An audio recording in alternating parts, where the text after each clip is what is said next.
So welcome to Navigating Pediatric to Adult Healthcare. This is a Connections California presentation. Connections California is one of Parents Helping Parents' newest programs. My name is Alyssa DeFilippo. I manage the program here at PHP. And what we've done is created a statewide hub of resources and information in English, Spanish, and Vietnamese to assist families with young adults with any disability and also adults with any disability, help through the transition to adulthood and on the other side when they are adults. Connections California contains live events like the one this evening, and we have a pretty robust e-learning library and several curated resources, videos and links that we share on several topics around transition to adulthood and adult services. We are very grateful to Santa Clara Family Health Plan, who is our generous funder, and without their support, we wouldn't be here tonight. So I would like to introduce our panelists for the evening, and we actually do have Santa Clara Family Health Plan represented tonight on our panel. Santa Clara Family Health Plan is a local community-based health plan in Santa Clara County, obviously, dedicated to creating opportunities for better health and wellness for all. With the vision of health for all, SCFHP has the mission of improving the well-being of their members by addressing social and health needs in a culturally competent manner. We have Dr. Laurie Nakahira, who is the Chief Medical Officer of Santa Clara Family Health Plan. She's responsible for ensuring the availability, quality, and delivery of healthcare services to Santa Clara Family Health Plan members. We have Dr. John Sum, who's the medical director at Santa Clara Family Health Plan and a pediatric neurologist. He's retired from and continues to consult for California Children's Services in Santa Clara County. We also have Mike Gonzalez from Santa Clara Family Health Plan. He'll be behind the scenes. He's the director of community engagement, and he is helping out tonight with some of the Zoom controls. Jennifer Siegel is our self-advocate joining us tonight. She hails from Pleasant Hill, California, and she is a recovery coach with Crestwood Health. She seeks to lead the next generation of change for as both an advocate for the disabled community and as a member herself. Jennifer took part in the 2020 Changemaker Fellowship Seminar over Zoom and has consulted on educational projects such as Skill Flicks for Parents. If you haven't checked that out, please do. I did. I was very impressed. As a Jewish trans woman, she has a long-held social justice in the highest regard, and she seeks to bridge the gap between these communities. In her spare time, she writes spoken word poetry, a form of art that has long given voice to the voiceless. And we also have Dr. Clarissa Kripke. She is a clinical professor of family and community medicine at UCSF. She has special interest in primary care of transition age youth and adults with developmental disabilities. She directs the Office of Developmental Primary Care, a program of the UCSF Department of Family and Community Medicine, dedicated to improving outcomes for people with developmental disabilities across the lifespan, with an emphasis on adolescents and adults. We also have helping tonight two representatives from the San Diego area Family Empowerment Center called Exceptional Family Resource Center, Joe and Moira, and they will be helping out fielding questions and providing any answers and some resources about the local area, San Diego and Imperial County. Okay, I am obviously stopping my share, turning it over to Dr. Kripke, and thank you all for coming. Thank you so much for that nice introduction. I'm going to share my screen now with you. All right. From the beginning, there we go. Does that look good? All right. Let's talk about navigating pediatric to adult healthcare transitions. I'm a family physician, so I always think that if we all had family physicians who take care of people from birth to death, we'd never have to make a transition. But there are life changes that happen when people become adults that we need to attend to. So the first thing I want to talk about is transition is a process. It's not an event. So when we talk about transition, we want to make sure that we start really early, even starting as young children, learning how to make choices, learning how to describe body parts, learning if we have disabilities about our disability. We need to do that starting very young and learn how to set boundaries with people around our bodies. Those are all skills that we'll need in order to have a successful transition to adulthood. So many people with disabilities who have childhood disabilities will continue to need support as adults. That doesn't mean they're childlike. What it means to be an adult who needs support and be self-directed and be someone who can direct their own services is to be able to set those boundaries, to ask for help when you need it, and to describe the kind of help that you want, and to know when you need help. Those are all parts of being an adult who has a disability or being an adult in general. It's also a skill to learn how to step back from a parent role while still continuing to provide support. So many of our children, as they get to be adults, still need our help. And yet that relationship has to change and evolve to let our children, and I'm the parent of a child with a disability too, to take control and make decisions about their own health care and their own lives. Learning how to set boundaries is a safety issue. When we teach kids that they should listen to authority figures, that they should let people touch them, and many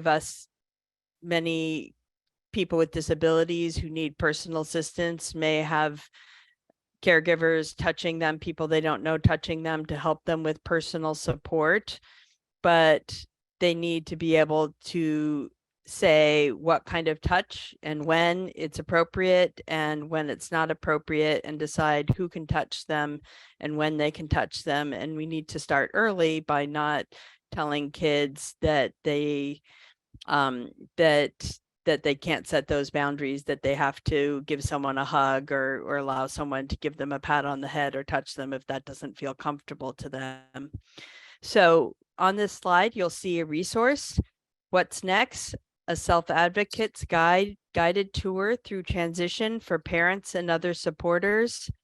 It's available in Spanish, Chinese, and English, and it has a lot of information about how to make that transition, how to back out of your parent role and allow your kid to step up.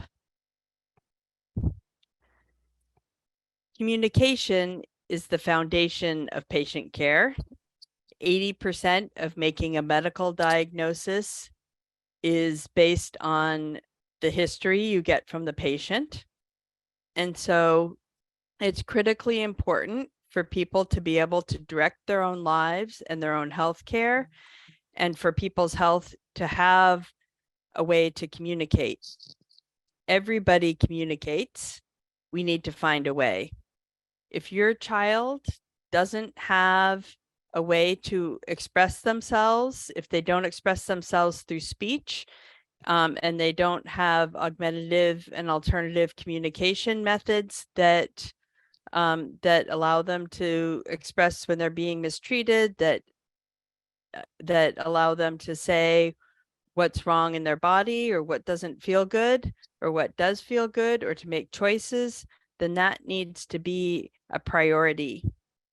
The Office of Developmental Primary Care developed a toolkit, and you have the link to it there. It's also available in Chinese, English, and Spanish, and it will help you to know what kind, if you need that kind of support, how to access a good assessment, how to know if the assessment that you're getting is a good assessment, and then how to get help with communication funded through various programs, your health insurance, schools, the regional center. There's many different sources of help to fund communication support. But if you aren't, if you're supporting somebody who has a communication disability and has a speech disability, please work on this now, because that's a critically important skill for transition. Next, when we talk to adults about transition, what they often say is that because their parents always came with them to appointments, they spoke for them, they talked to the doctors, they actually don't know a lot about their own conditions. And it's critically important that we teach children about their disabilities. Sometimes people have very complicated medical histories. They have had a lot of surgeries or hospitalizations, or they have complicated medical regimens, like lots of different treatments or lots of different medicines. It's important that you teach your kid what all those pills are for, when to take them, what the side effects might be, what their conditions are called. And if you don't know, then have your doctor and your doctor's nurses help teach both of you together. Only your child, only people with disabilities, only you know about your own internal sensations like pain and weakness.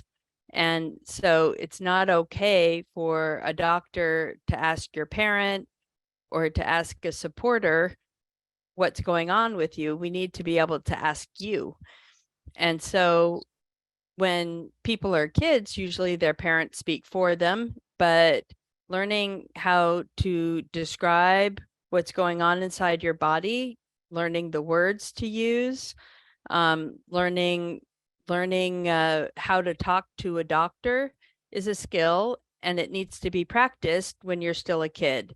So if your kid is getting to be a teenager, then when you first go in the doctor's office, you can have them say what's wrong, why are they there today, have them talk to their doctor before you get in there, and maybe you'll add things, but at least let them start and practice that skill of talking to their doctor. It's also important to organize your records, your medical records. Medical records are found in a lot of different places. Your doctor has some of your medical records, but a lot of people with disabilities have gone to a lot of different hospitals. They've seen a lot of specialists. They may have gotten assessments through the school or California Children's Services. So their records are all over the place, and there's good information all over the place. It's important to get all those records together and make sure your primary care doctor has a complete set of records and that you have a complete set of records, because once you graduate from school or graduate from these programs, it can be very hard to get those records, and they can be very important moving forward. You don't want to be 30 years old and say, well, what surgery did you have when you were a kid? And nobody can answer that question. Or, we know you took this medicine before, but we don't know what happened when you took it, and nobody can answer that question. So, collect all of your records and make sure that you have a copy of them, that your child has a copy of them, that if your regional center client, your regional center case coordinator has a copy of them, so that years in the future, when that information may be very important, and you don't want to lose it or have it be inaccessible. In addition to teaching people about their health conditions, people need general health education, including sexual health education. And a lot of people with disabilities who are in special education get skipped over for health education. They don't get information about their bodies, about their sexuality. about changes like puberty, and we need to teach that to our kids.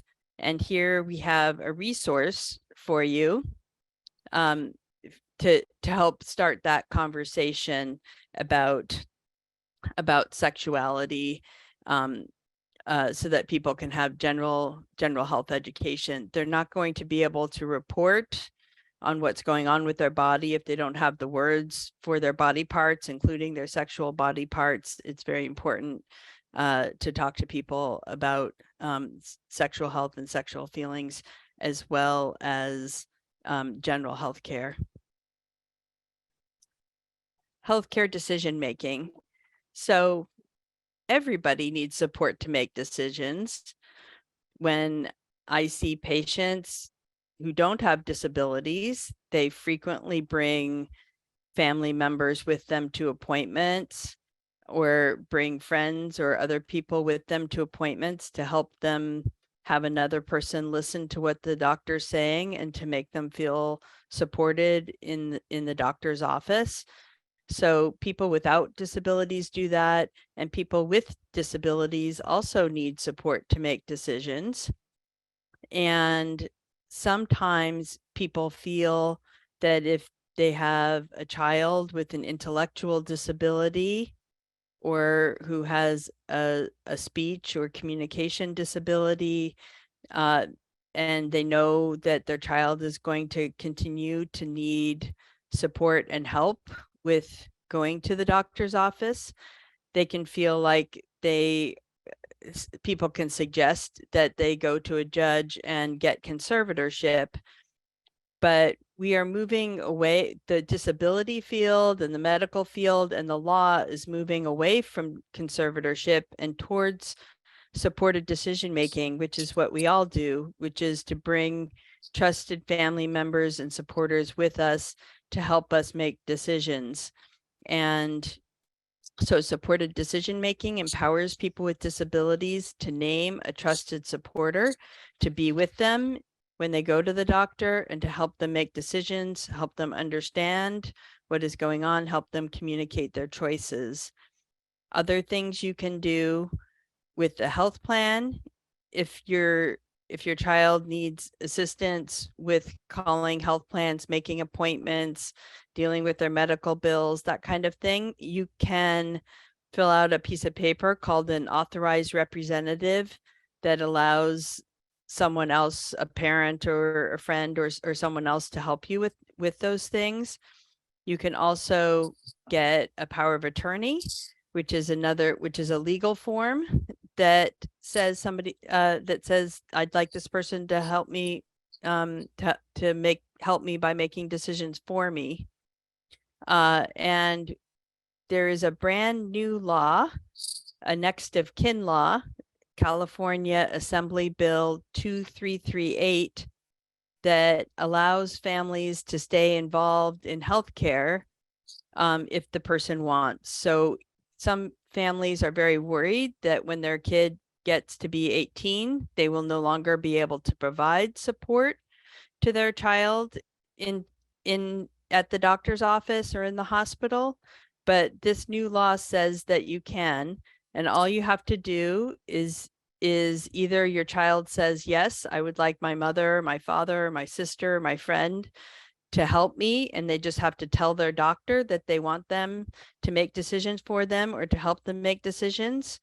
Or if they're not even able to do that, if they're too sick, or if they don't have the ability to communicate who they would like to help them, then the doctor can choose among the people who show up and are available and willing to provide that support, who are family members or close friends who know the person and know what their values are.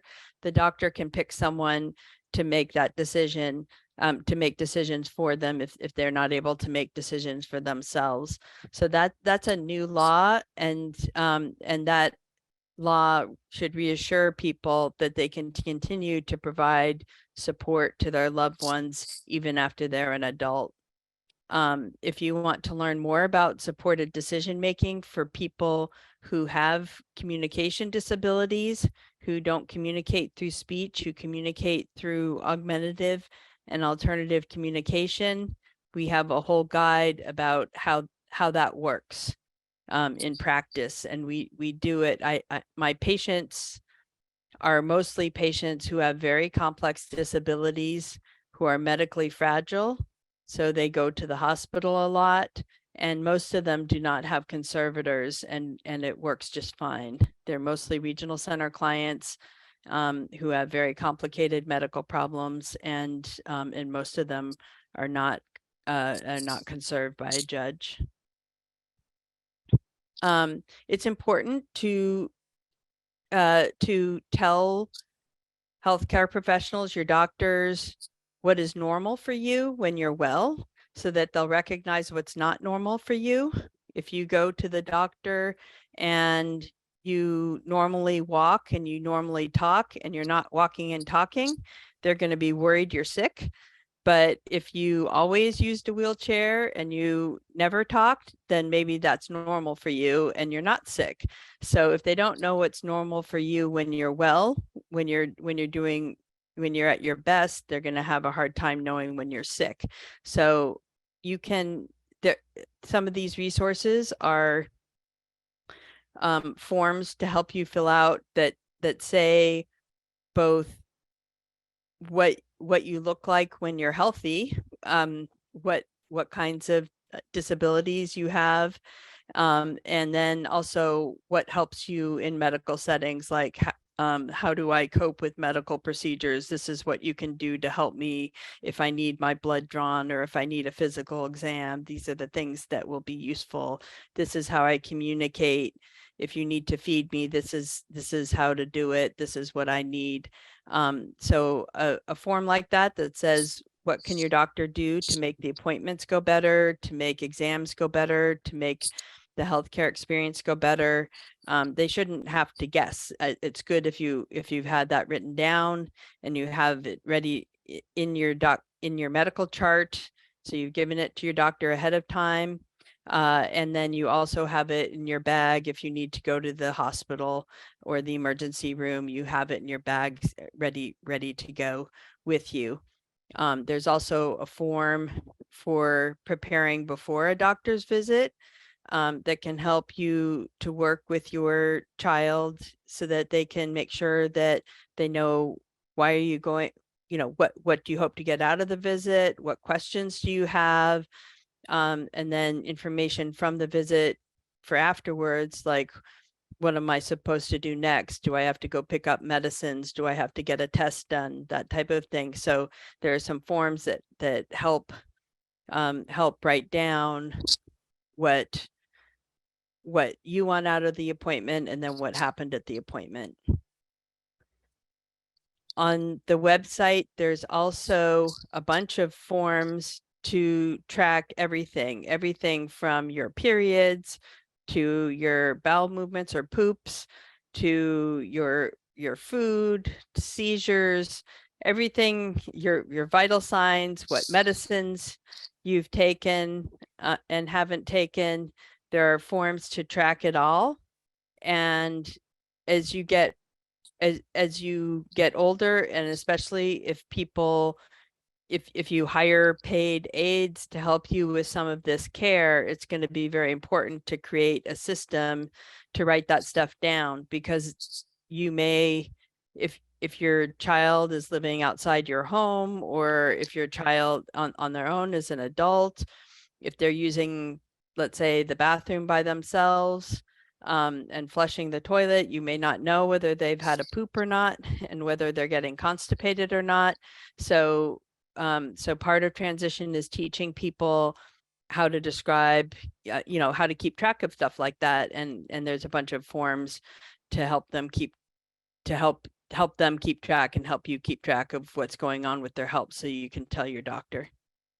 So those are a few tips for getting ready for transition, for learning how to work with your doctor. And I'm going to turn it over now to talk a little bit more about the health insurance transitions with Dr. Nakahira from Santa Clara Health Plan.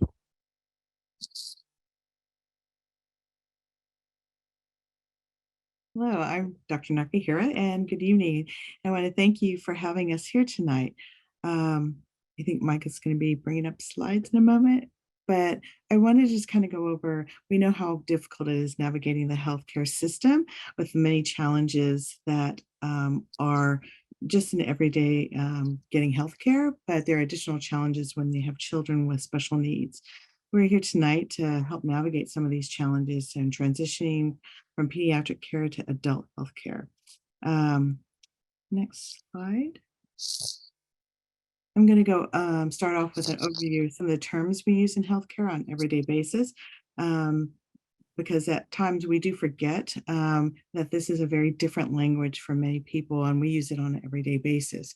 So we'll be going over as an overall of the health plan of managed healthcare, Medi-Cal 101, and what questions to ask your providers, who is your provider, and when to start the transition, and California Children's Services, or CCS, transition program, which Dr. Sum will be going over. Okay. Next slide. I want to just tell you a little bit about Santa Clara Family Health Plan. I know everybody's from different parts of California, but I'll just go over what we do for, and some of the services that we provide are the same services that other health plans that are providing Medi-Cal with managed care will be providing also. So Santa Clara Family Health Plan, we're a local community-based health plan, and we're a public agency, and we partnership with our providers in the community, and we provide residents of Santa Clara County Medi-Cal and Dual Connect, which is our Medicare, Medicaid health insurance plans. Santa Clara Family Health Plan is a not-for-profit Medi-Cal and a Dual Connect alternative in the county. Okay. So what is Medi-Cal? So for Medi-Cal is very complicated. Even we have a lot of challenges within it, but of just understanding and how to navigate. And so I want to kind of go over a little bit about what Medi-Cal is. It's a federal and state funded program for health insurance for Californians who can provide low cost or no cost mostly to health benefits for those with low income. And there are other beneficiary criteria that qualifies people for this. Most California beneficiaries will be enrolled in a managed care plan. So whatever county that you're in, usually you'll have a managed care plan. And these benefits that we have and offer as primary care. We offer emergency care and urgent care, as well as behavioral health and hospital stays, as well as prescription medication and transportation. So these are the California state cards, but each of the plans will have your own Medi-Cal card. Okay. Next slide. Okay. So what is available to managed care plans Medi-Cal recipients? So we'll go over some of the customer service and managed care and how they assist you with managing or transitioning from pediatric care to adult care.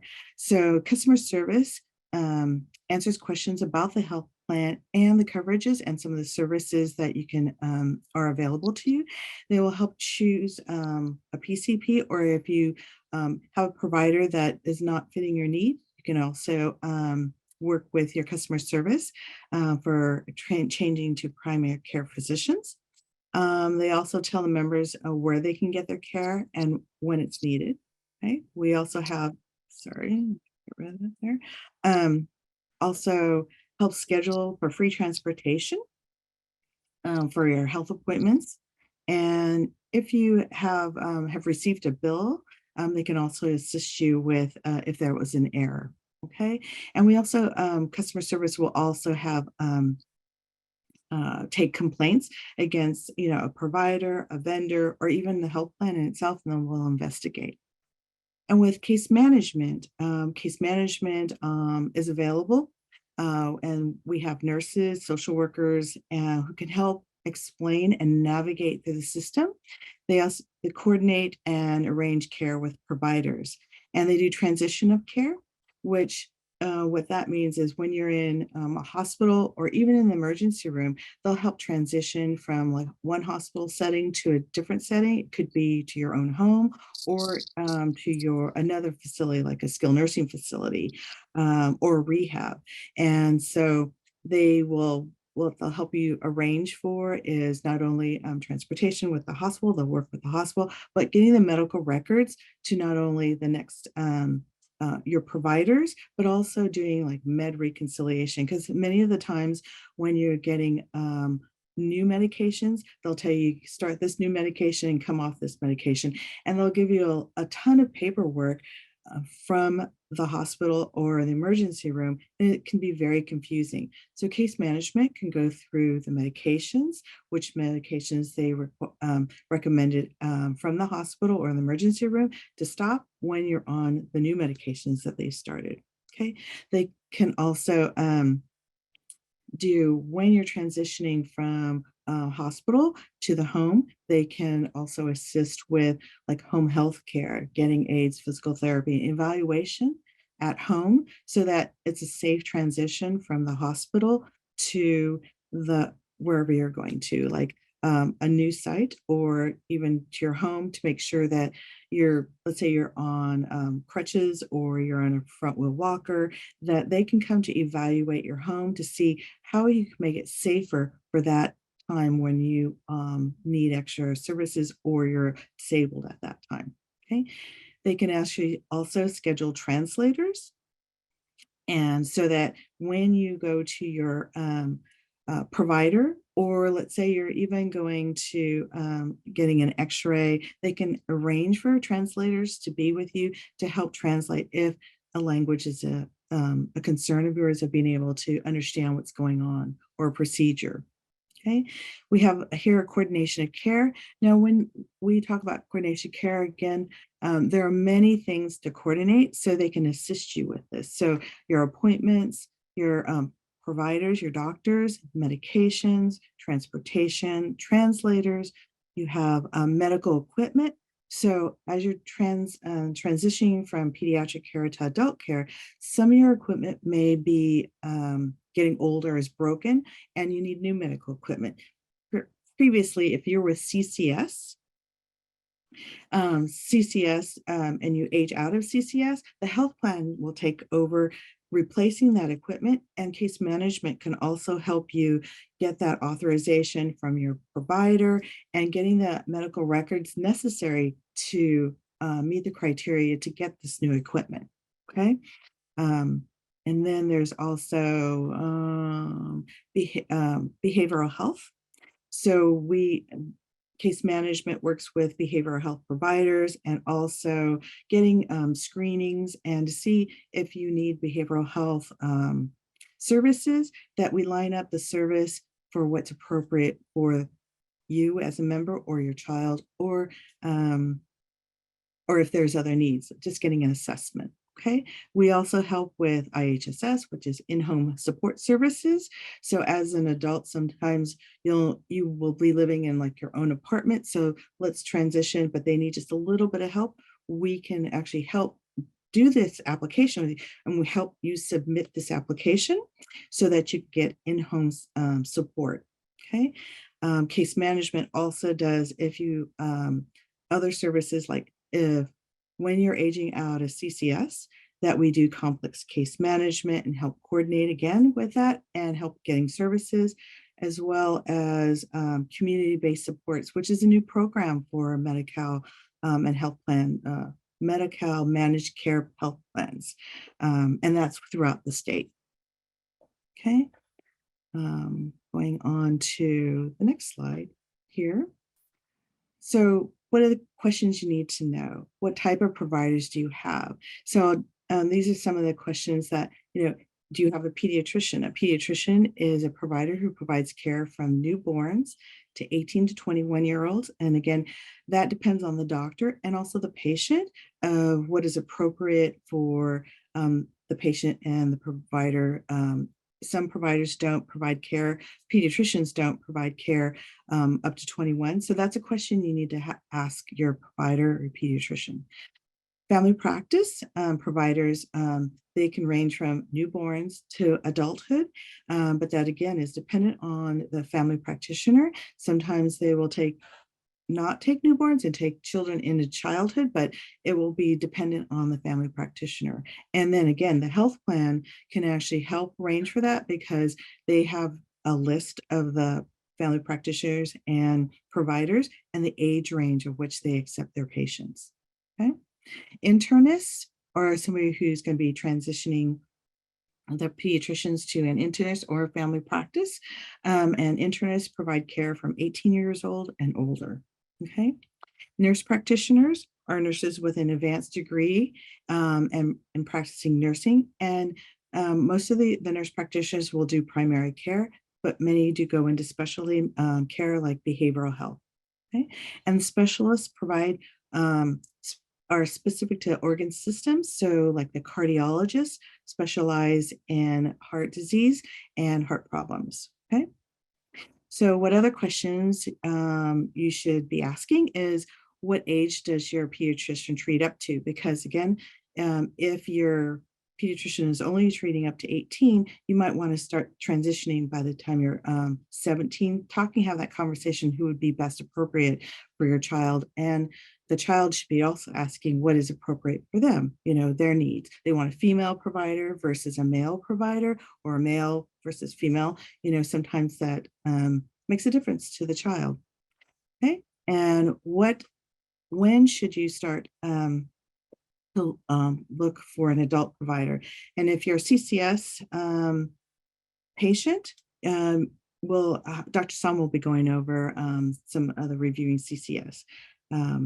But again, it all depends on your child and your child's needs. So if you have a child who, if your child has no special needs and you're seeing a pediatrician or family practice, if you're in family practice, you can continue on with that family practitioner, versus if you're a pediatrician, you would be transitioning to an internist normally, or back to family practice.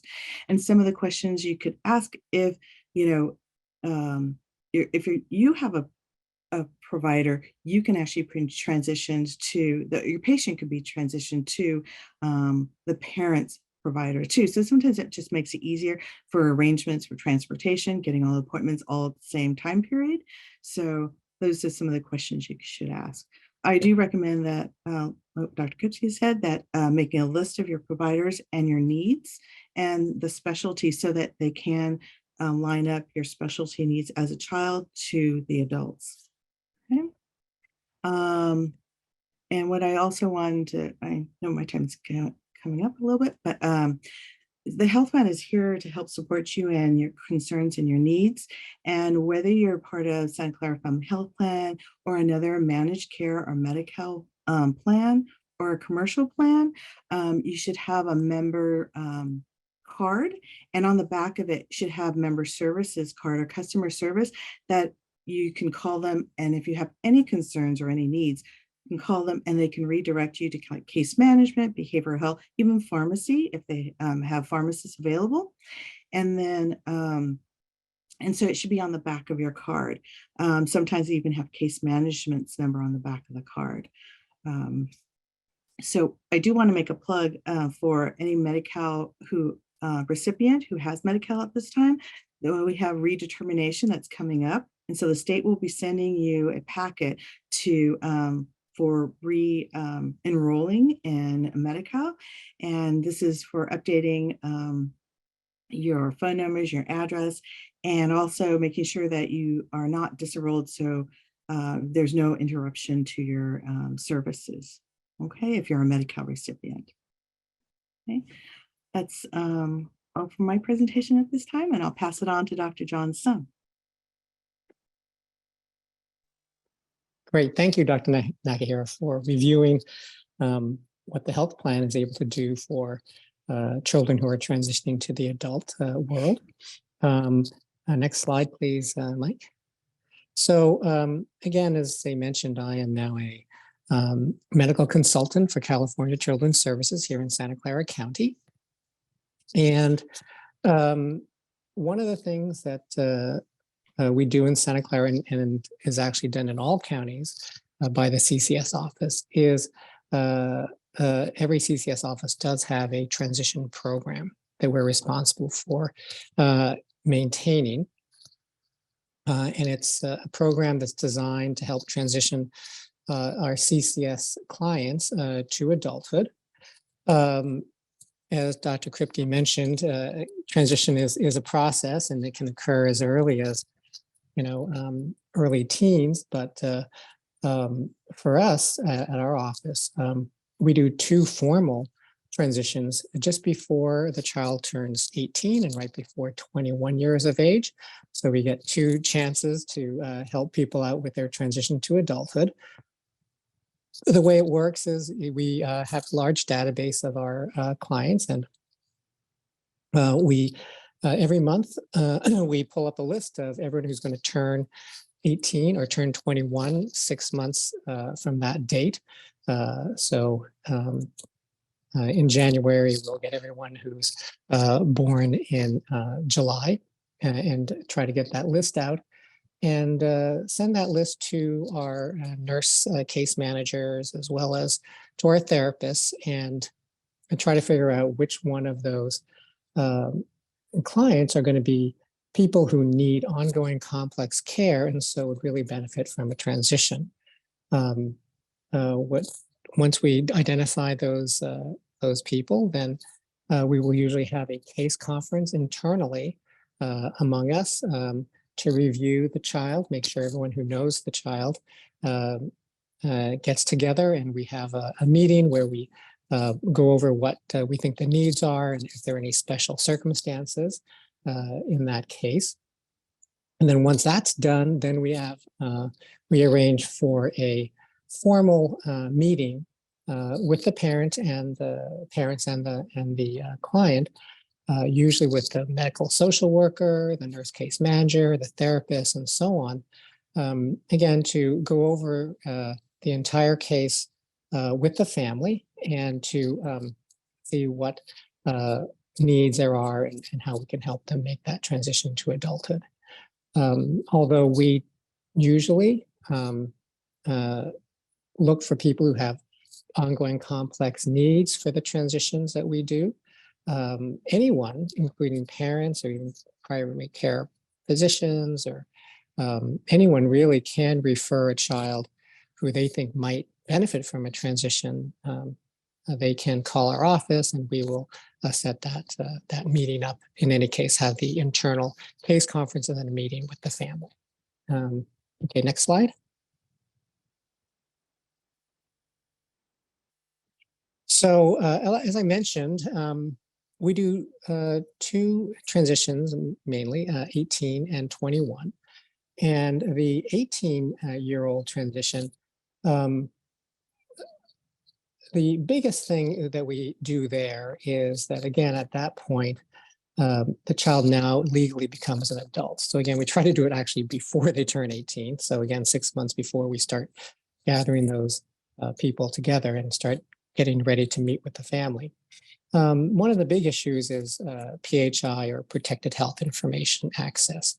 Again, as you may know, once you become an adult, then you have exclusive access to your protected health information, so that, again, other family members and parents technically would not really have access unless permission has been given. So that's one thing that we definitely try to make sure that we address at the 18-year-old transition, to make sure that forms are filled out to ensure that if a child wishes or the family wishes to have the access to the PHI, then that is actually able to be given.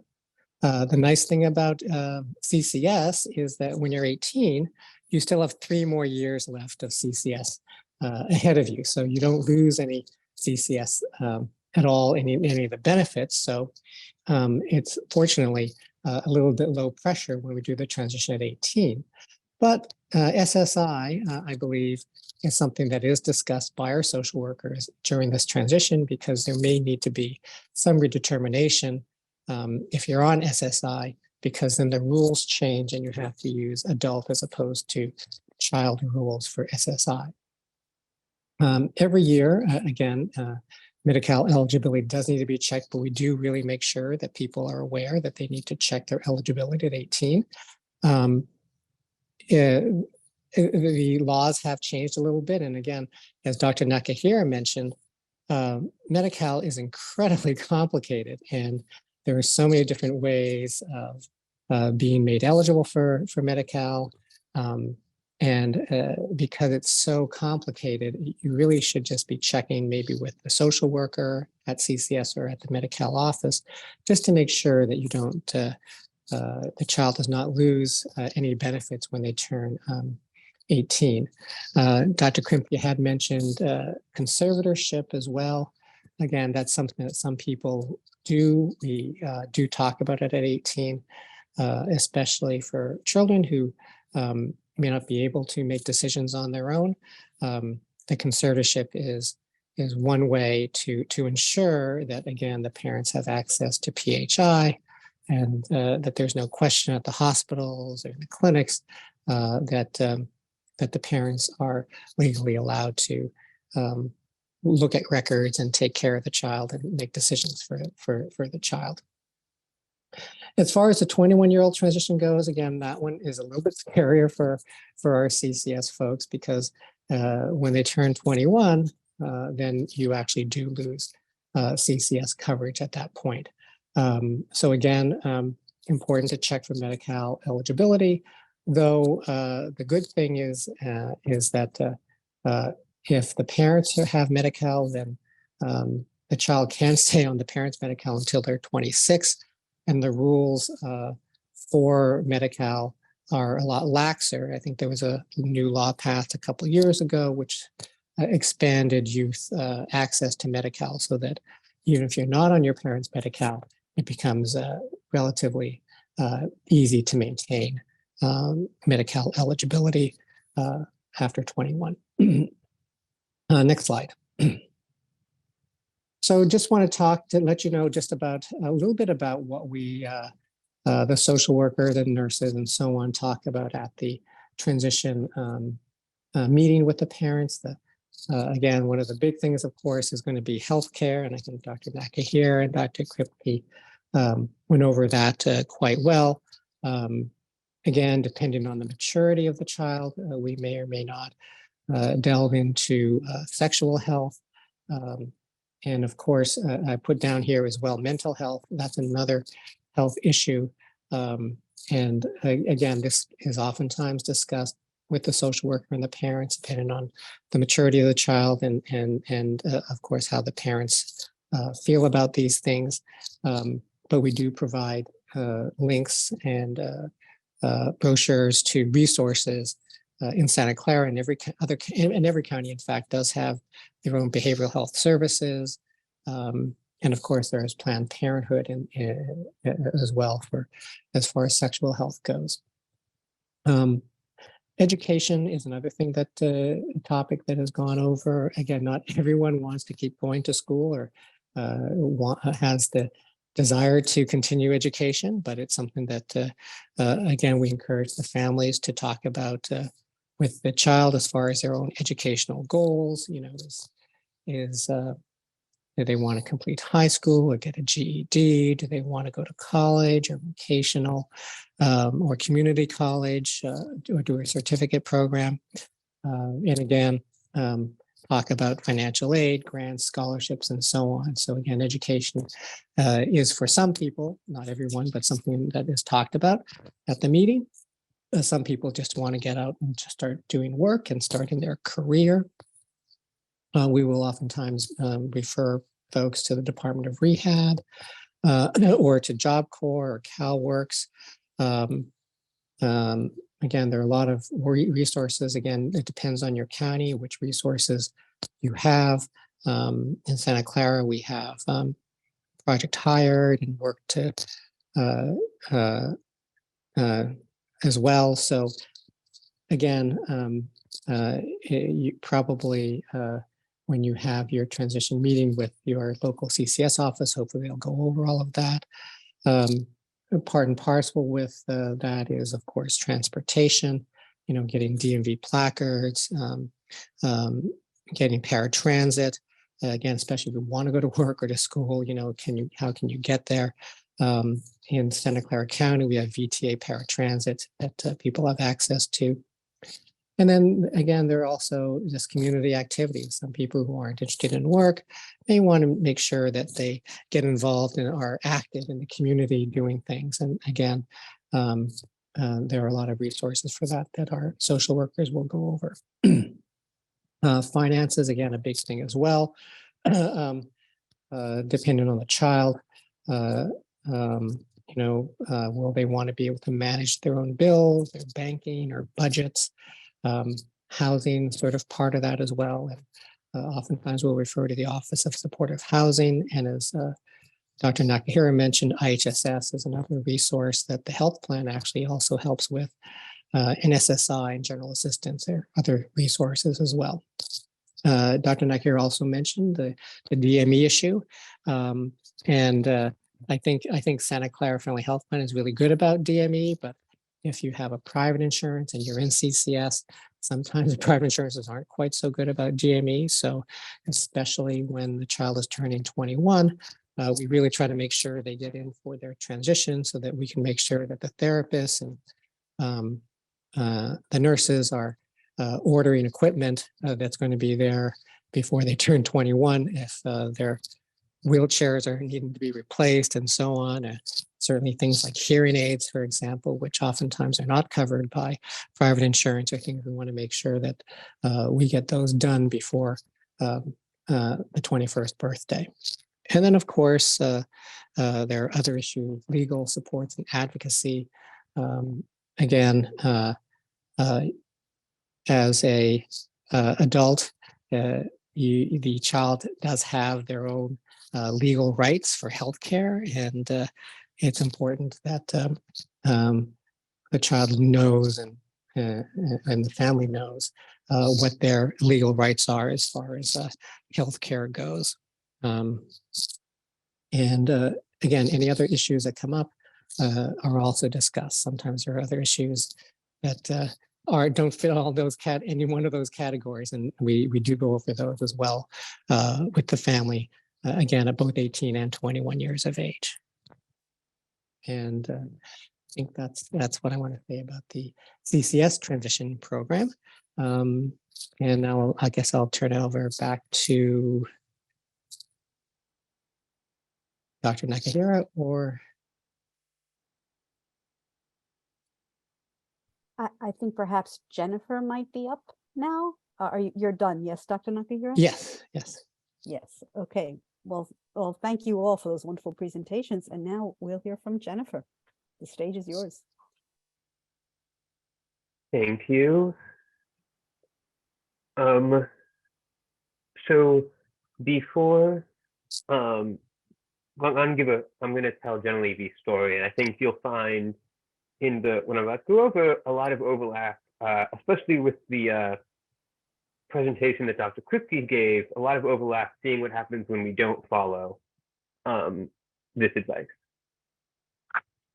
So before I rewind, and I'm going to tell the story of how I took control of my healthcare over the past decade, but I think it's important to outline where I stand today in comparison to 2013, when I was about 15.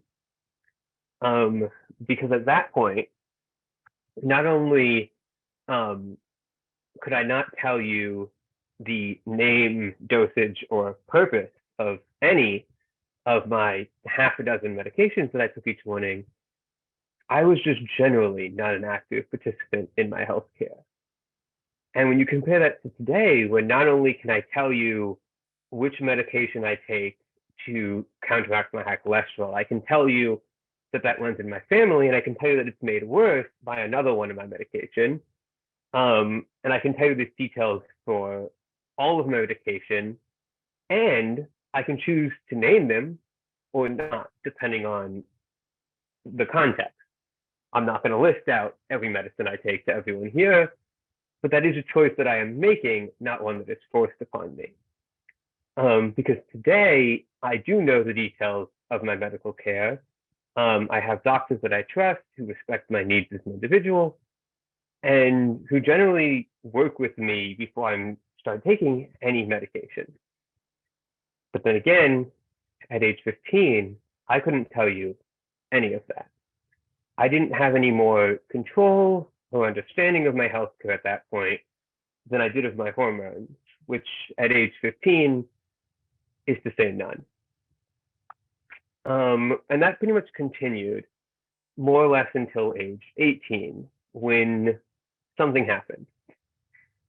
Because in February of that year, about a month before I legally became an adult, I made the bold move to come out to my parents about a couple of hours before a Super Bowl party. And if anyone out there is planning to do that, just don't. Just don't. It was a bad idea. But the terrible timing aside, the end result of that terrible, horrible, just fundamentally life-changing decision was that it defined the rest of my life until now. Because it ended up combining my transition into an adult who handles her own healthcare with my transition in terms of gender. And when a few months later, I was shipped out to a wilderness program in Utah, I ended up discovering that the most important parts of both of these transitions was the same thing, being personal autonomy. And when it came to making these decisions to navigate my health and my disability, having the power to choose is what allowed me to make those decisions responsibly. Which is not to say that it was immediately easy or that I immediately flourished going from having no knowledge to being on my own. The next 5 years, I was pretty focused on survival. I worked at Subway, Wetzel's Pretzels, McDonald's, Round Table Pizza, 3 different Burger Kings. And I struggled a lot. I struggled to find a therapist I could trust or could even make work financially or logistically. I took individual community college classes, but I failed about half of the courses I attended as my health drifted up and down again and again. But by 2021, I had begun giving back to these communities where I'd only before been drawing on for support. As my finances started to stabilize, I moved in with a friend that I met in class. I began work as a recovery coach, a job that I now work full-time at and get health insurance from. And as my support system had begun to allow me to choose my own treatments, I began HRT, and I worked towards longer-term health than I'd ever had the privilege to consider. And so over the next few moments, I'm going to talk about some of the key decisions that I made and how they allowed me to take back the power in my own life. So the first story that I want to tell a few years back is when I was reaching out to a clinic to establish care with one of their doctors. I had their phone number, but every time that I called, there was this multiple minute phone message, and I just struggled to parse all of the information. And so after weeks of voicemails, eventually I reached out to a colleague of mine and asked them to listen and write down the details. And without the struggle of my auditory processing, with that paper in hand of what the phone menu said, I had an appointment in 2 days. I met with that doctor by the end of the month, and had I not had the option to reach out, I might still be calling.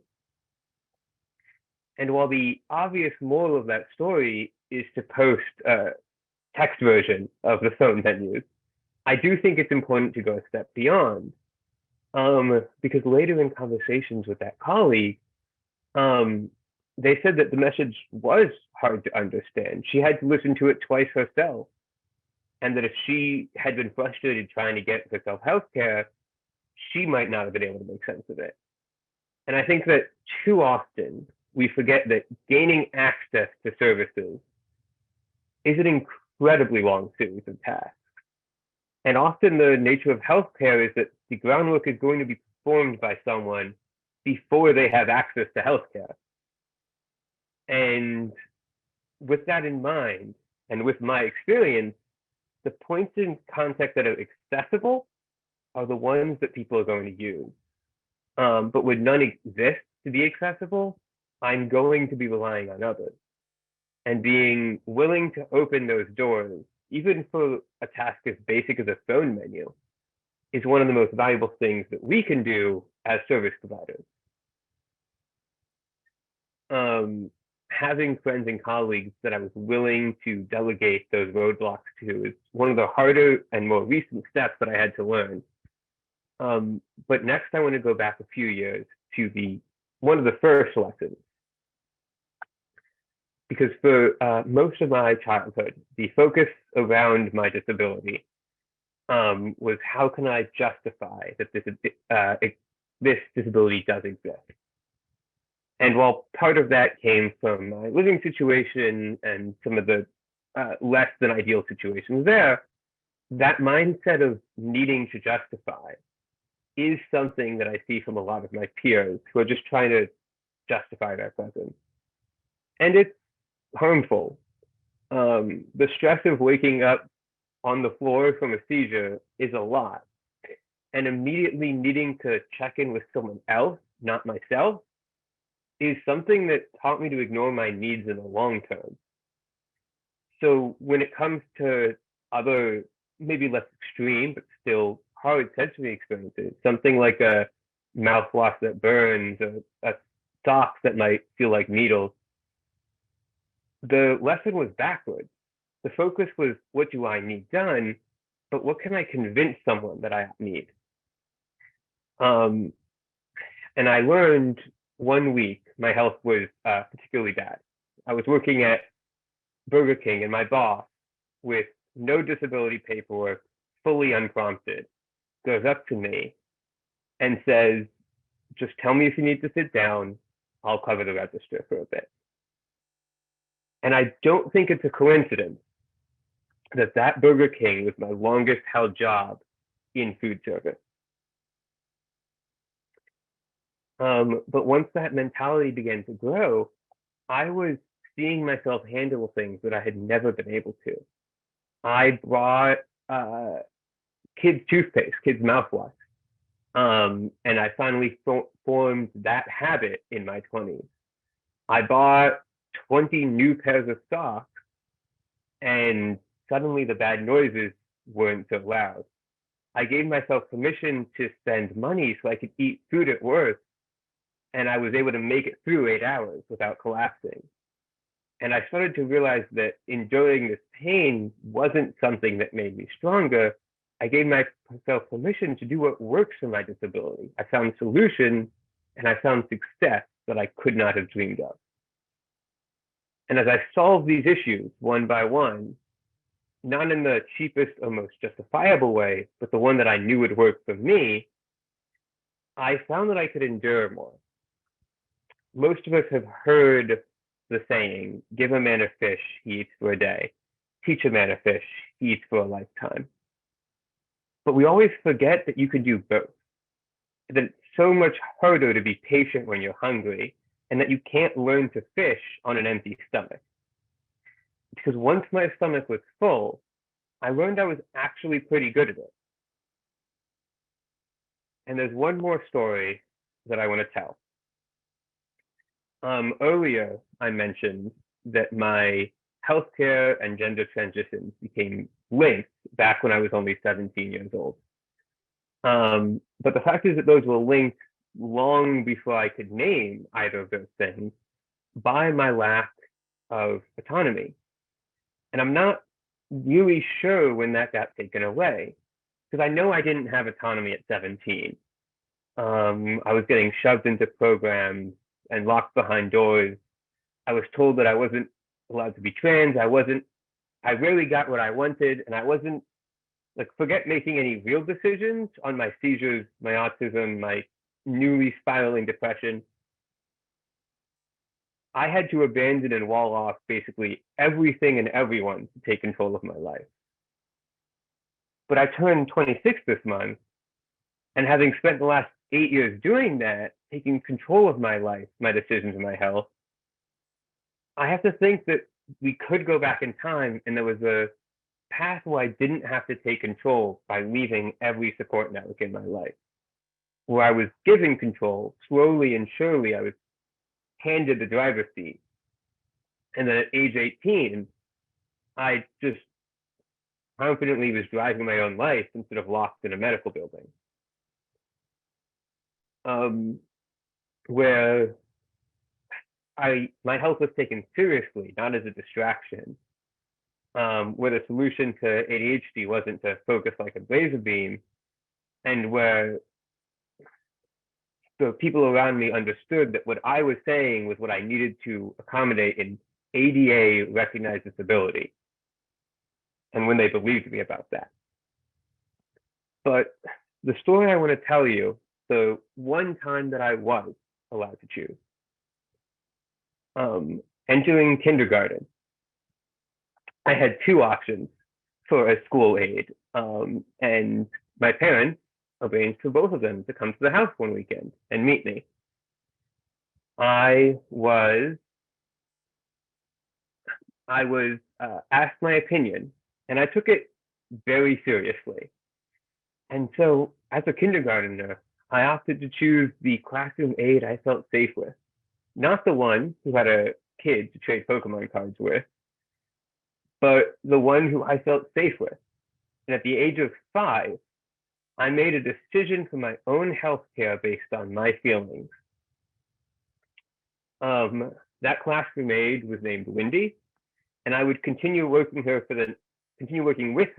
the next 10 years until my father decided that boys should have a guy to talk to instead. But in 2002, around when I was in kindergarten, Marvel released this movie called Spider-Man.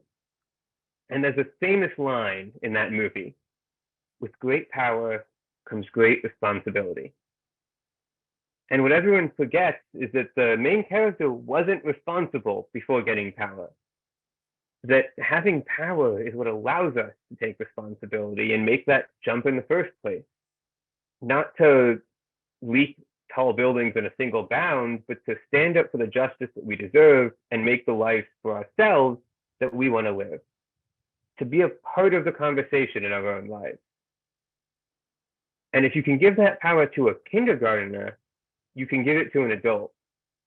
Because at the end of the day, the best way to have us in the conversation is just have us in the room from the beginning.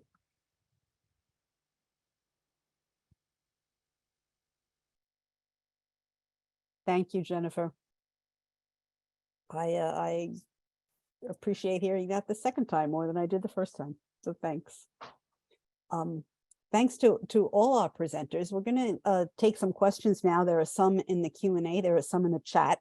I'm going to ask my esteemed colleague, Joe, to start that off while I put, as promised, those 3 question evaluations in all 3 languages in the chat. If people could just click on them and answer while you're listening to the first questions, I'd very much appreciate it.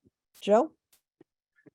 Sure. So there was a couple of questions about whether this was available in other counties, and I believe in the chat it was written, it was sent out that there is a website on Medi-Cal managed care health plans, and they'll show you your county. So that kind of addresses some of those. One of the other questions that came in the chat was, and I don't know who would like to answer this. My child is a teenager, was diagnosed 5 years ago. Due to COVID, has not received services needed. We have had challenges accessing services. Should I look for a developmental pediatrician?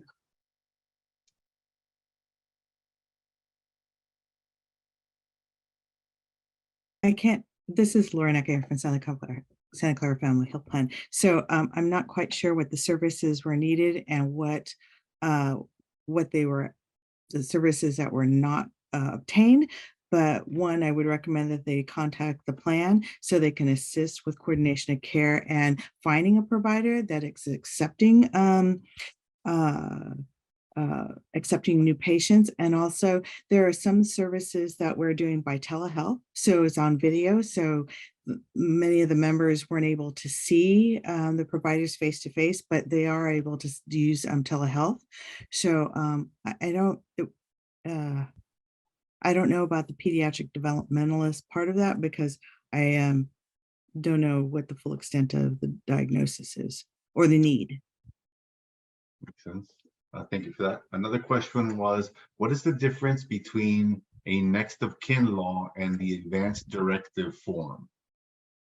So that's a really good question. So ideally, if you're able to say who you would want to make decisions for you, if you couldn't make them yourself, you can fill out an advanced directive form. You can get an advanced directive form on the internet. There's one that's written in plain language for people with developmental disabilities on the California Coalition for Compassionate Care website called Thinking Ahead. And it has videos that for people with intellectual disabilities to explain the form to them. And so you can just fill out a form that says, if I can't make decisions for myself, this is the person I would like to make them for me. And it can have information about your values in it. And if you fill out a form like that, then that takes priority over everything, and the next of kin law says that form takes priority even over a conservatorship. And so the next of kin law is mostly for people who haven't filled out any paperwork and haven't said anything and don't have capacity. So the next of kin, with the next of kin law, you can say, I would like my mother or my father or my friend or my sister to help me with this illness. It's only for this illness. It's not forever. A conservatorship is forever. Whereas this says, I would like this help from this person for the next 60 days or for the duration of this illness. And you might change your mind. Like you might want support from your mother right now, but then your mother may develop her own medical problems sometime in the future, and now you would like somebody else to help you. And you can change your mind in the future if you have an advance directive or a power of attorney, or just fill out authorized representative forms or HIPAA forms. So a HIPAA form allows somebody to get information about your healthcare to support you. An authorized representative form would allow somebody to work with your health insurance on your behalf for you if you want to. And an advance directive, somebody could make a decision, a medical decision for you. But in that next of kin law, if you don't, let's say somebody, you're not able to tell what somebody's will and preference is for making a decision. Maybe they're too sick or don't have the communication ability, even with augmentative communication, or even nodding or a switch or saying yes, no, or even making facial expressions to communicate who they would want to help them. Then the doctor can choose a family member or a close friend to help with that decision.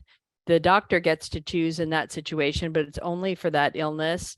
And the criteria for who they choose is who shows up. So if you want to be involved, my advice is be involved. Show up at the appointment, communicate with the doctor, show up. If you are a regional center client, if your child is a regional center clients have a lot of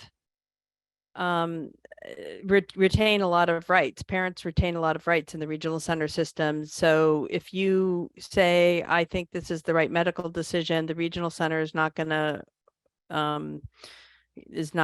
tell you no, as long as, you know, there's no conflict of interest or some, you know, somebody trying to do something that's clearly not in the person's best interest. But if it's within the range of reason, the parents retain a lot of powers. So there's really, for healthcare, there's really no reason to get a judge involved. And when you get a judge involved, there's a lot of risk to that, and it's forever.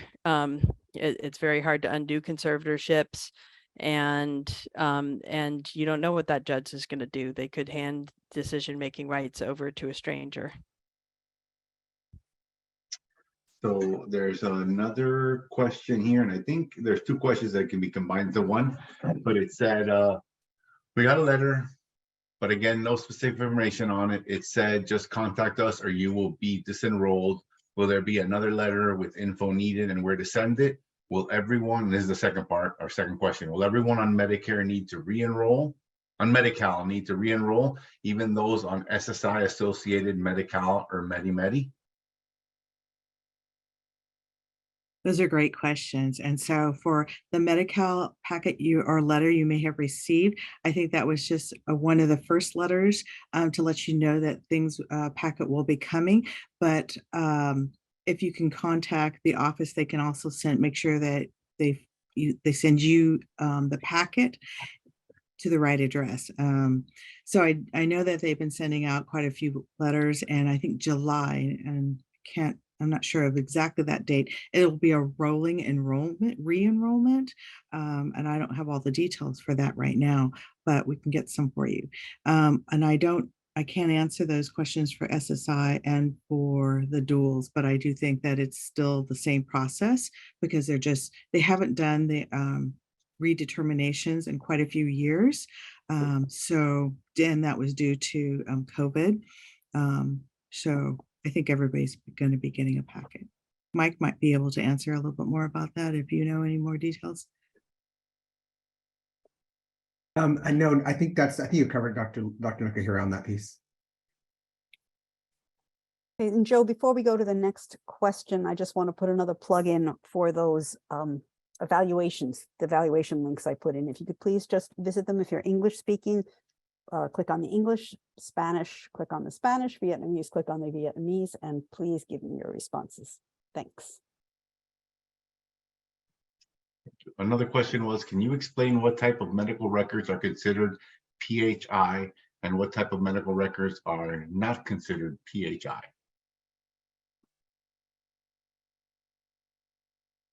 Sure. PHI means anything that could identify you. So your name, your date of birth, your medical record number, anything that has to do with your healthcare that could be tracked back to you because it has your name on it or your address or personal information on it is protected. And even the fact that you visited a doctor is protected. So I couldn't call up and say, did, you know, so and so, if I didn't have permission, come to your office and see you, even if I didn't know anything about what happened in the appointment. So confidential medical records are, it's very strict. Anything that could identify that you even went to a hospital or were seen by a doctor or anything that happened there, anything that could identify you is protected. Okay. Another question we had was, do you have any suggestions on how to work with providers who resist including a support person at a patient's request? This often comes from support staff.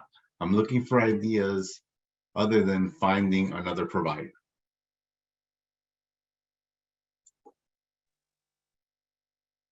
I can tell you on the health plan side that if there's an issue that comes up like that, to report it to the health plan because that comes in as a grievance. And then, we forward that on to the provider and discuss that they have a right to actually have somebody else with them in their visit as an advocate, as a not necessarily as a translator, but also to help the member understand what information was given to the member. Because again, when you're in the doctor's office, a lot of times you only remember like 10 or 15% of what the doctor's telling you. So you do need an advocate, and that's your right to have that. It is your right, and the rights are getting written into law more clearly. So you can bring a copy of that next of kin law. There's also there's also a letter from Health and Human Services saying that if you need communication support, if you're the supporter of someone who needs help communicating, that you cannot you cannot keep them from helping you if you have a supported decision-making agreement. If the person has designated you as their supporter, that the law says they can't be excluded. So some of these laws are fairly new, and doctors and support staff may not know about them yet. So so I would talk to you, if it's a support staff who's a problem, I might talk to your doctor. If your doctor isn't helpful, I might talk to the practice manager. If that doesn't help, I might go to the head, like if it's Kaiser or UCSF or a large hospital system of some sort, then there's usually some sort of patient advocate, client's rights advocate. There's usually an ombudsman of some sort associated with the health center, and you can go to them and they'll know more about the law. And then if you're affiliated with any organization like a regional center, your regional center might help educate those healthcare providers too, for you or with you. And the Office of Developmental Primary Care does a lot of going to hospital ground rounds and medical practices where there have been issues, and teaching people about the law and how to work with people with disabilities and their supporters. So if there's people who need education, we're willing to help. Melissa, how much more time do we have for questions? Yeah, I was just going to say, we did advertise we would go till 7:45. We did run a little bit later with getting all the presentations in. We have about 3 minutes to 8. Would the presenters be okay with one more question? Yeah, Joe, Okay, your choice. So here it is. It's the last one to come in, but it says, at what age does Medi-Cal-based HCBS, home community-based waiver, institutional deeming end? Example, person needs to apply and qualify on their own rather than their parents, which is independent from their parents' finances. I was worried about this in my own family, but it was very smooth. If you qualify for Medi-Cal with institutional deeming, you will qualify for, so you continue to qualify and you'll continue to get Medi-Cal. And you can apply for Social Security income, and you'll get Medi-Cal through Social Security income as well. But the Medi-Cal was not cut off just because they hit age 18. And even if you don't, even if they're adults, that is, unless your child has more than $2,000, I think it is. If they have substantial money, then they may no longer qualify. I think that law's changing too. I think that's going up. I just don't remember what date that is actually increasing. You can, there are other qualifiers too for Medi-Cal recipients, and I thought it went up to 26 under the parents. And especially if the children are qualified and going to school, it does cover. And then there are other qualifiers that will be available for the members after the age 26. being pregnant and a low income. And I can't remember the ones off the top of my head, but there are many. And you can go to the Department of Healthcare Services website and you can look for eligibility. And I think I saw another pharmacy question that I can really answer really quickly. Go to the pharmacy benefit frequently asked questions on the DHCS website, and they can give you what the formulary is so you can match up your medications that you have now, and seeing if that Medi-Cal will cover it. Now, Medi-Cal does cover it under continuity of care. If you are just starting Medi-Cal today, you will have continuity care for medications for up to 1 year from the day of enrollment. I just want to say, I know it's 8 o'clock and I said big girl for 8 o'clock, but I know that from a parent perspective, and this question came in and I was wondering when it was going to come in. My struggle is finding doctors. My problem is finding adult doctors that can help with my son's complex medical needs and developmental delays. Any wisdom to leave everyone with? Not- Boy. You don't find doctors, you work with them and create them. The Office of Developmental Primary Care is a resource to you to help coach your doctor, teach their staff. We do a lot of training, but I can't tell you that there's some perfect person out there that's going to solve your problem. You're going to have to work with them to educate themselves. So rather than find someone who's an expert, you're going to need to find somebody who's willing to learn and who has a nice attitude and who you get along with, and then we'll take it from there. I agree. It is about a fit, somebody who will listen and hear what you have to say and respect that. So they may not be the specialist, but they'll be willing to learn and then refer you when it's beyond their scope of medicine to a specialist who can actually help you with those special needs. Okay. Well, I think this is an overused phrase I hear all the time on the news, right? But I think we're going to leave it there. And I appreciate so much. Thank you to Dr. Kripke, Dr. Nakahira, Dr. Sum, Jennifer, Joe, Moira, Beatrice, Tiffany, Kayan. Thank you so much. Mike, thank you so much for helping bring all this valuable information to our statewide Connections California community. Lots of hearts, lots of thank yous going on. And sorry if we didn't get to finish all the questions. If we can get answers to some of those questions, I know that we might have a copy of them. I'll be happy to send them out.